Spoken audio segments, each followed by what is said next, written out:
আসসালামু আলাইকুম। ওয়ালাইকুম আসসালাম। আমি এখন কি বানাবো জানো? মাঠা। আচ্ছা সবকিছু ঘরের। তুমি দই বানাইছো, সেই দই দিয়ে। আচ্ছা তো যেহেতু ঘরে বাড়ি থেকে কিছু আনতে হয় না, যা আছে তা দিয়ে অনেক কিছু লাগে, কিন্তু আজকে আমি নিজের মতো করে বানাবো। ওকে বিট লবণ আছে, বিট লবণ দিচ্ছি আমি প্রথমে, যেহেতু আচ্ছা আমি 3 থেকে 4 কাপ বানাবো। আচ্ছা বিট লবণ, হ্যাঁ তারপর আমি দিব হচ্ছে নর্মাল লবণ, যেটা নর্মাল লবণ ঢাকনা খুলে দিতে হবে, যাকে আচ্ছা এভাবে দিই।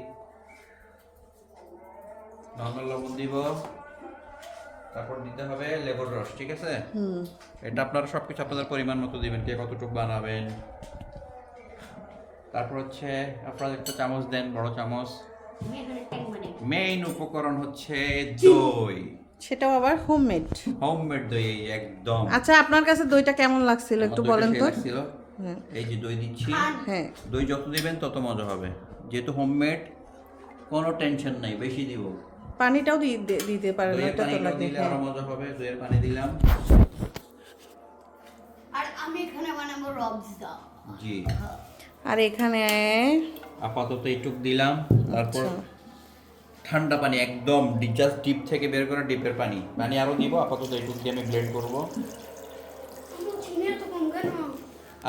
তারপর লাস্ট হচ্ছে চিনি, যে যেভাবে যতটুকু মিষ্টি খান দেখে নেবেন। আমি আপাতত এইটুক দিয়ে, পরে লাগলে আরো দিব। গ্যাস তো এই হয়ে গেল আমার উপকরণ সব দিয়ে, ঘরে আসি তা দিয়ে। এখন আসেন আমরা ব্লেন্ড করব। গ্যাস